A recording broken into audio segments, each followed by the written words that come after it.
되는 건가요? 팔아서? 이 상당히 좀 안타까운데요. 사실 만약에 사망자가 아버지가 돌아가시기 전에 유언 등 이런 걸 했다면 상관이 없는데 유언 없이 돌아가시면 법정 상속분대로 이렇게 상속이 됩니다. 법정 상속분은 배우자가 공동 상속할 때는 1.5배를 더 받습니다.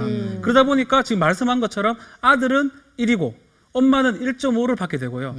만약에 별다른 얘기가 없게 되면 법정 상속분으로 받기 때문에 협의가 만약 안 되고 상속 포기를 하지 않는 이상 지금 아들 말대로 이 집은 나눠야 됩니다. 아까 근데 세상에 그런 법이 어디 있어요? 어머, 세상에. 아까 근데 저 구도 약속하는 건 보셨죠? 저 네. 구도 약속은 효과가 없는 건가요? 사실 좀 미리 사실 줬잖아요. 네. 아버지가 부동산 줬잖아요. 줬을 때 주면서 예컨대 좀 조건을 좀 걸고 줬으면 좋았을 그 거예요. 어머니 노후를 책임져 나오고 예컨대 뭐 매월 100만 원씩 주라 이렇게 하시면 그 구체적으로. 부담부 증여라 하는데 이거는 그런 어떤 얘기를 안 하고 준 겁니다. 설사 그렇게 했다 하더라도 입증할 수 있는 방법이 지금 없거든요. 그렇기 때문에 부담부 증여가 됐고 그 부담을 조건을 이행 못했다 하면 증여를 해제해가지고 부동산을 돌려받을 수가 있는데 줬던 부동산을 지금은 어떤 그런 조건 안 걸었기 때문에 또 입증을 못하기 때문에 그걸 받는 것도 좀 어렵습니다. 근데 아까 보니까 사업자금 대달라고 그래서 거절을 못 해가지고 그 사업자금을 대준 건데 그 자제들 사업자금 줄 때도 원칙이 있다면서요? 그럼요. 사업자금처럼 어떤 경제적인 부분들을 지원할 때는 뚜렷한 원칙이 있더라고요. 왜냐하면 특히 가족 간의 금전 거래가 나중에 증여세를 부과하는 원인이 되기 때문에 돈을 빌려주게 되면 차용증을 정확하게 쓰고요. 그거에 대한 이자를 꼬박꼬박 받습니다. 중요한 거는 앞으로 어떻게 갚을 것인가에 대한 계획서까지 받기 때문에 사실 일반인보다 훨씬 더 철저하게 빌려준다고 보시면 되겠습니다. 예. 또 상속세 부분도 그거 그렇죠. 몰라서 내고 이 세금 관련 부분도 모르는 게 꽤 많아요. 안 내도 될 상속세를 몰라서 내는 경우도 혹시 있을까요? 아들에게 주기가 너무 이제 부담스럽고 아들 구실을 제대로 못하고 이런 경우에는 며느리에게 줄 수도 있다라고 생각을 해서 남은 가족들이 며느리에게 줘야겠다라고 해서 이제 상속 지분을 주는 경우가 있는데요.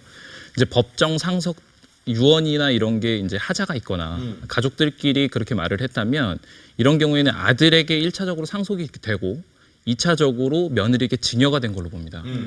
그래서 상속이 되고 증여가 됐기 때문에 세금이 2번 나올 수 있습니다. 그래서 이런 경우에는 조심하셔야 됩니다. 네. 그 자식 건너뛰고 손주에게 바로 상속했다.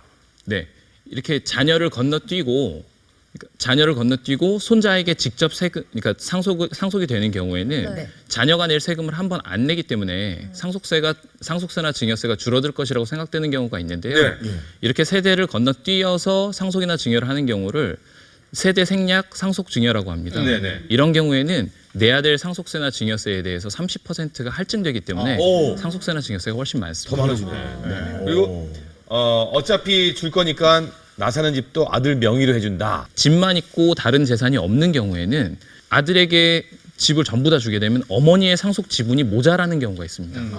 이렇게 될 때에는 오히려 상속세가 더 많아질 수 있어요. 그래서 적절한 비율대로 나눠주시는 게 좋습니다. 자, 그대로 이제 아들과 같이 살지만 명의는 일단 내 명의로 한다.